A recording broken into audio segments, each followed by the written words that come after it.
Olá, doutora Raquel Repe, psiquiatra, aqui com vocês novamente no nosso canal do YouTube. E essa semana nós vamos falar sobre um tema muito relevante que atinge muitas pessoas, tanto dos meus alunos, meus queridos alunos, e também boa parte dos meus pacientes e população em geral. Aqui é um lugar para gente aprender, para gente desmistificar a saúde mental, a psiquiatria e trazê-la à consciência.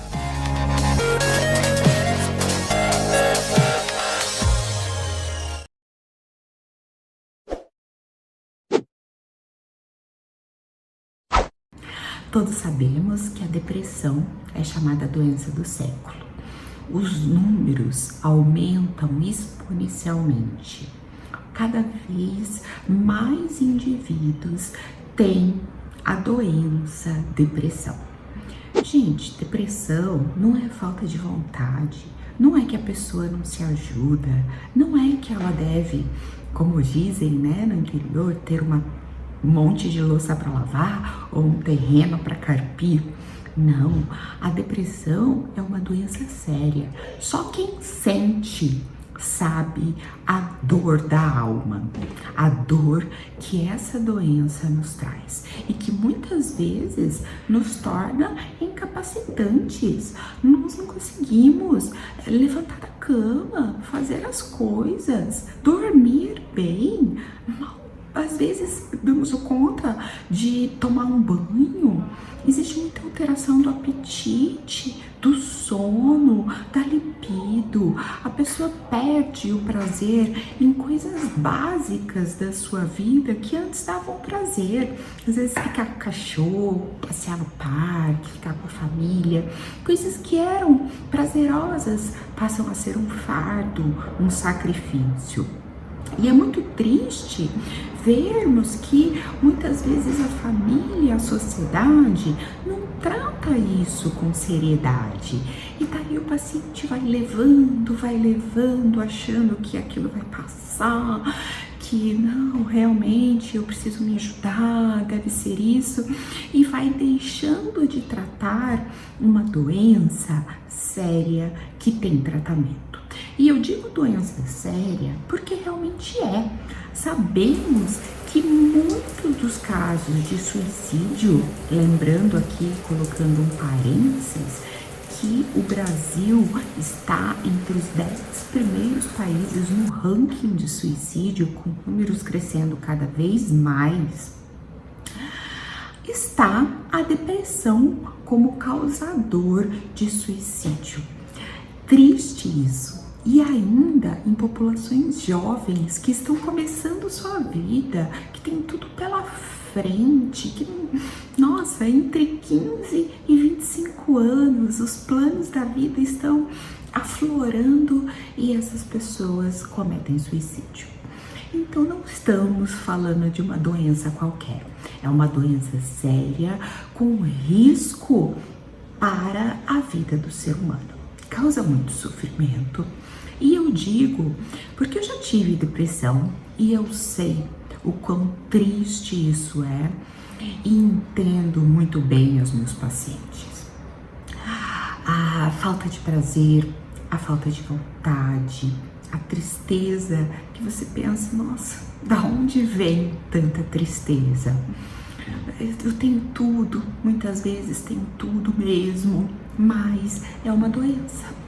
E é uma doença que ninguém escolhe ter. Tem bases biológicas, existem alguns fatores que são geneticamente adquiridos, assim como fatores psicológicos, sociais e tudo mais. Mas enfim, vamos torcer para que esse indivíduo tenha um correto diagnóstico, vá no seu psiquiatra ou então vá no psicólogo e o psicólogo veja a necessidade do uso de uma medicação e esse indivíduo procure um correto tratamento. Quem pode dar isso? São profissionais médicos quem prescreve medicamentos. Falando em saúde mental, o profissional adequado é o psiquiatra, quem mais corretamente estudou e pode fazer uma prescrição mais adequada para sua depressão. E na depressão, nós vemos diversos tipos de antidepressivos. E daí? Qual escolher? Por que eu tomo tal medicamento, a minha mãe que teve depressão toma outro, a minha vizinha toma outro, lá no passado eu tive uma depressão no passado e tomei outro remédio. Qual medicamento escolher? Por isso que eu digo da importância de ser um profissional de saúde mental, pela dificuldade que existe realmente na escolha disso e necessita um equilíbrio entre efeitos colaterais, entre os sintomas que o paciente apresenta. Enfim, os antidepressivos são classificados em grandes famílias, em grandes áreas, digamos assim, levando em conta o seu principal neurotransmissor envolvido. Os mais comuns são chamados inibidores seletivos de recaptação de serotonina, ISRS é a sigla, porque esses antidepressivos, eles agem principalmente lá no neurotransmissor de serotonina.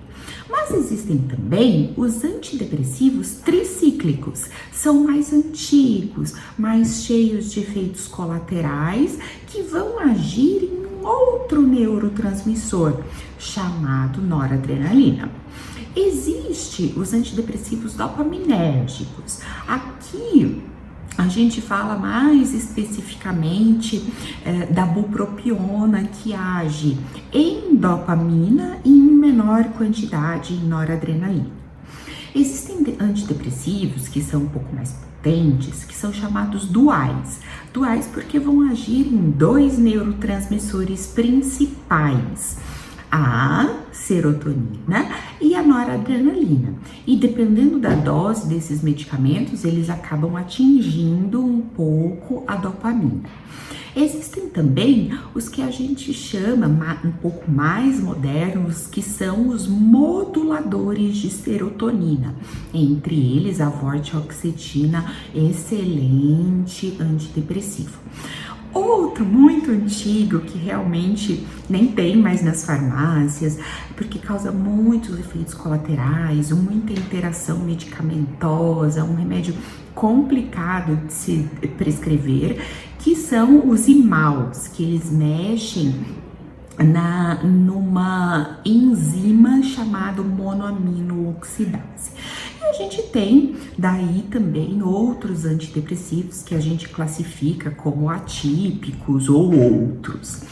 Então, cada antidepressivo, dependendo da classe, vai agir, aqui a gente está falando, né, em neurotransmissores. Mas a gente tem que levar em conta quais são os sintomas desse paciente. Eu vou usar muitas vezes o efeito colateral do antidepressivo como meu assessor, não como um efeito ruim. Então, se o paciente, por exemplo, tem insônia, poxa, eu vou tentar escolher um antidepressivo que tem como efeito colateral sonolência. Se ele perdeu muito peso, perda de apetite, não tem fome, eu não vou escolher um antidepressivo que tire mais a fome dele ainda. Não, eu vou escolher um antidepressivo que aumente um pouquinho o apetite, usando o efeito colateral ao meu favor. Claro que a gente, na escolha do antidepressivo, deve levar em conta, além dos efeitos colaterais, se são toleráveis ou não pelo paciente, o custo. Existem antidepressivos muito, muito caros, outros que às vezes são muito efetivos com um preço bastante acessível. A gente tem que ser realista e levar em consideração o custo da medicação. Também lembrar que às vezes a gente precisa fazer associações. Às vezes a depressão está muito grave e é necessário que eu use medicações que vão prevenir suicídio, ou então não consigo dar o sono que o paciente merece só com um antidepressivo e eu preciso adicionar uma medicação para insônia ali por um uso temporal. Muitas vezes, graças a Deus, né, facilmente identificadas pelo psiquiatra, os pacientes têm depressões muito graves, sintomas psicóticos, eles começam a ter alucinações, delírios, e é necessário o uso de antipsicóticos também de uma forma temporária, e a escolha desses antipsicóticos também deve ser sábia, porque alguns antipsicóticos ajudam, eles têm papel na modulação ali dos neurotransmissores que são antidepressivos. Então, a escolha de um antidepressivo, ela é muito delicada, deve levar em conta muitos fatores e é uma escolha individual. Não adianta falar, ai, eu peguei uma cartelinha da minha vizinha, infelizmente a gente ainda escuta esse tipo de coisa, porque cada indivíduo tem sua peculiaridade e deve ser escolhido um medicamento adequado para ele.